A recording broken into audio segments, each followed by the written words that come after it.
হঠাৎ করে শেখ হাসিনা সম্পর্কে সরকারের কথার ভাষা, ধরন, শব্দপ্রয়োগ এটা পাল্টে গেল কেন? আমরা দেখলাম যে দীনেশ ত্রিবেদীর সঙ্গে প্রধানমন্ত্রীর বৈঠক হলো। দীনেশ ত্রিবেদী দিল্লিতে উড়ে চলে গেলেন। ভারতের গোয়েন্দা সংস্থা রয়ের প্রধান 4 সদস্যের প্রতিনিধি নিয়ে বাংলাদেশে সফর করলেন। প্রধানমন্ত্রীর প্রতিরক্ষা উপদেষ্টার সঙ্গে মিটিং করলেন, স্বরাষ্ট্রমন্ত্রীর সঙ্গে মিটিং করেছেন বলেও আমরা বিভিন্ন সূত্রে জানছি। এরপরে আজকে যখন প্রধানমন্ত্রীর তথ্য উপদেষ্টা ডাক্তার জাহেদ তিনি প্রেস ব্রিফ করলেন, তখন শেখ হাসিনা ব্যাপারে যে ধরনের শব্দ প্রয়োগ করলেন, তিনি যে ধরনের ভাষা প্রয়োগ করলেন, তাতে মনে হচ্ছে যে শেখ হাসিনার ব্যাপারে সরকারের অবস্থান পরিবর্তন হচ্ছে। কেন হঠাৎ করে শেখ হাসিনার ব্যাপারে সরকারের অবস্থান পরিবর্তন হবে? কেন কেন এই ধরনের একটু নরম সুরের ভাষা প্রয়োগ করবে সরকার? অন্যদিকে আমরা সাকিব আল হাসান সম্পর্কে দেখছি তীব্র ভাষা প্রয়োগ করতে। সাকিব সম্পর্কে তীব্র ভাষা প্রয়োগ, শেখ হাসিনার ব্যাপারে নরম ভাষা প্রয়োগ, এই ব্যাপারগুলো এবং ভারতের ব্যাপারে এক ধরনের নরম ভাষা প্রয়োগ, এগুলো কেন হচ্ছে? হঠাৎ করেই কি ভেতরে ভেতরে কিছু একটা হচ্ছে? হঠাৎ করেই কি শেখ হাসিনার দল আওয়ামী লীগ ব্যাপারে অন্যরকম সিদ্ধান্ত আসছে? চলুন একটু বুঝে ওঠার চেষ্টা করি ব্যাপারটা। থাকবেন পলিটিক্স টিভির নিয়মিত আয়োজনে।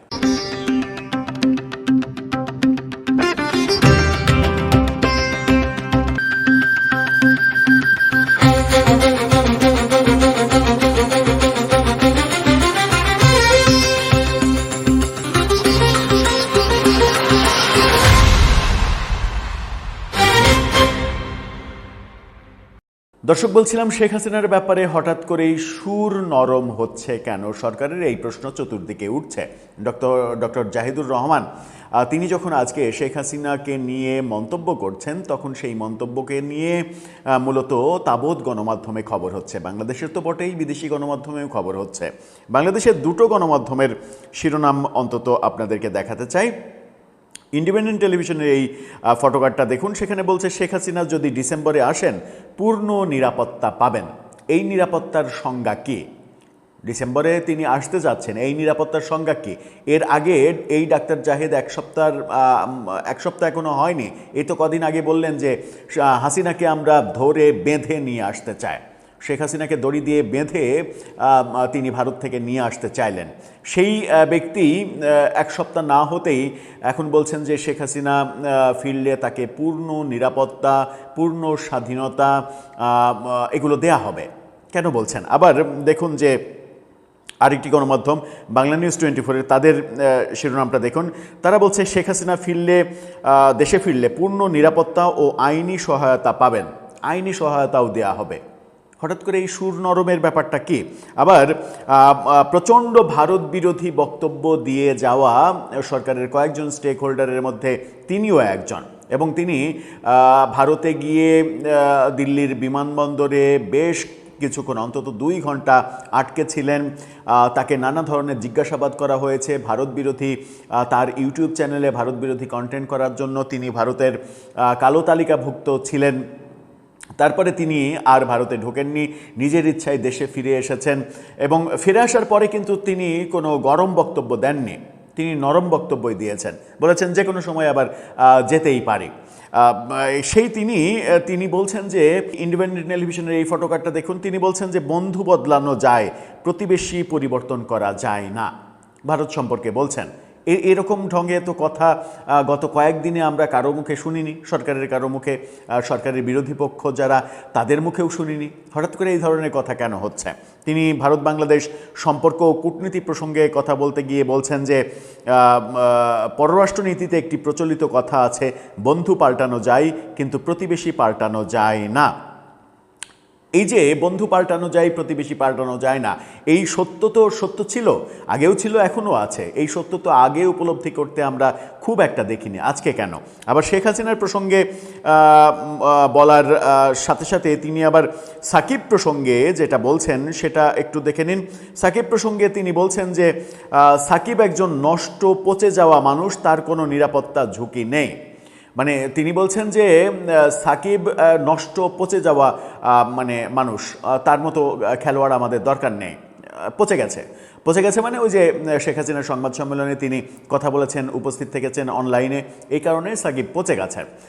সাকিব সম্পর্কে এরকম মন্তব্য করতেই পারেন, সেটা ব্যাপার। ব্যক্তিগতভাবে আমিও মনে করি সাকিব আল হাসানের রাজনীতিতে যুক্ত হওয়া ঠিক হয়নি, কারণ বাংলাদেশের রাজনীতি, ডাক্তার জাহেদ সাকিবকে পচে গেছেন বলছেন, তো আদতে বাংলাদেশের রাজনীতিই পচে গেছে। বাংলাদেশের রাজনীতি এতটাই পচে গেছে যে এই রাজনীতিতে সর্বজন মানে গ্রহণযোগ্য ব্যক্তি, একজন খেলোয়াড়, বিশ্ববরণ্য একজন খেলোয়াড়ের একটি রাজনৈতিক দলে যুক্ত হওয়া, এই প্রক্রিয়াটাই আসলে ছিল ভুল। এই ব্যাপার যখন আমরা দেখছি তখন জাহিদের ভিডিও বক্তব্য নানা দিকে প্রচারিত হয়েছে। মাছরাঙ্গার এই শিরোনামটা দেখুন, মাছরাঙ্গার তার এই ভিডিওর মানে যে শিরোনাম দিয়েছে সেখানে বলছে সাকিব ভালো খেলোয়াড় হতে পারেন কিন্তু নষ্ট পচে যাওয়া মানুষ ডাক্তার জাহিদুর রহমান। এরকম তীব্র কথাবার্তা তিনি যখন বলছেন তখন শেখ হাসিনা ব্যাপারে এই নরম সুর কেন, ভারত ব্যাপারে এই নরম সুর কেন? শেখ হাসিনার ব্যাপারে বলা হচ্ছে ক্ষমতাচ্যুত প্রধানমন্ত্রী শেখ হাসিনা বাংলাদেশে ফিরলে সরকার তাকে পূর্ণ নিরাপত্তা দেবে বলে জানিয়েছেন জাহিদুর রহমান। নিয়মিত ব্রিফিংয়ে তিনি এই কথা বলেন। তিনি বলছেন যে হাসিনা ডিসেম্বরে দেশে ফেরার কথা বলছেন, তিনি ফিরলে তাকে পূর্ণ নিরাপত্তা দেওয়া হবে এবং সব আইনগত ও সাংবিধানিক অধিকার নিশ্চিত করে বিচারের মুখোমুখি করা হবে। আদালত যে রায় দেন না কেন তা সবাইকে মেনে নিতে হবে। এই যে আদালত যে রায় দেন না কেন তা মেনে নিতে হবে, ব্যাপারটার মধ্যেও রহস্য লুকিয়ে থাকতে পারে, কারণ আদালত তো রায় দিয়েই দিয়েছেন। আদালত তো শেখ হাসিনার মৃত্যুদণ্ড দিয়েই দিয়েছেন। এখন শেখ হাসিনার মৃত্যুদণ্ড দেওয়ার পরে ওই আদালতের মানে প্রসিকিউশন বিভাগের অনেকেই বলছেন যে শেখ হাসিনার কোনো আপিল করার আর সুযোগ নেই, 1 মাস যেহেতু পেরিয়ে গেছে। বহুজন বলছেন, এবং একজন নেতা, বাংলাদেশের গণতন্ত্রের ইমাম, তিনি তো বলছেন যে এয়ারপোর্টে আসবেন, আসেন, এয়ারপোর্ট থেকেই সরাসরি আপনাকে নিয়ে ফাঁসির মঞ্চে নিয়ে যে ঝুলিয়ে দেওয়া হবে, আপিল করার সুযোগ দেওয়া হবে না, ওপেন বলছেন। সেই দেশেই আমরা দেখছি একজন কুখ্যাত রাজাকার জামিন না চেয়ে বহাল তবিয়তে থাকছেন, 13 বছর পর দেশ পালিয়ে থাকা অবস্থা থেকে দেশে ফিরে এসে, এবং তার রায় স্থগিত করেও দেওয়া হচ্ছে। এই ব্যাপারগুলো তো দেখছি।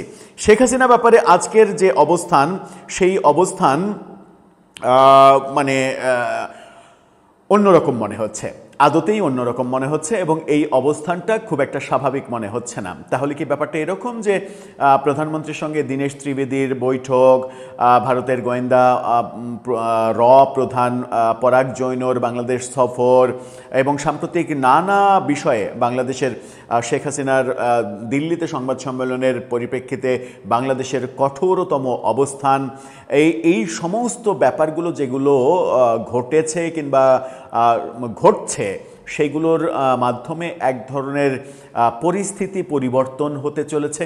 আর পরিস্থিতি যদি পরিবর্তন হয় তাহলে কি ব্যাপারটা এরকম হবে যে শেখ হাসিনা অবলীলায় দেশে ফিরে আসবেন, উন্মুক্ত থাকবেন, রাজনীতি করবেন? শেখ হাসিনা মৃত্যুদণ্ডপ্রাপ্ত আসামি, তাতে কি হয়েছে, তিনি উন্মুক্ত থাকবেন। বাচ্চু রাজাকার যেহেতু উন্মুক্ত থাকতে পারছেন, শেখ হাসিনাকে থাকতে দিলে তো আর অপরাধ হওয়ার কথা নয়।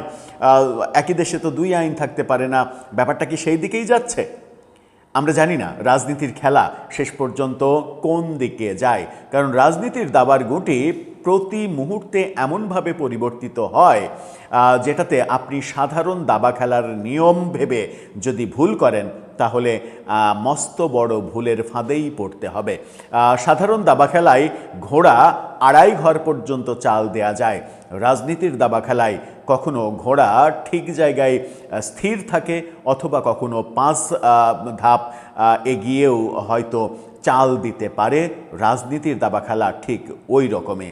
রাজনীতির দাবা খেলাতে হাতি তার প্রচলিত দাবা খেলার যে সোজা পথে যাওয়া, সেই সোজা পথে যাওয়ার পরিবর্তে পেঁচিয়েও হয়তো রাজনীতির হাতি চলতে পারে, কিংবা কাউকে টপকিয়েও হয়তো চলতে পারে।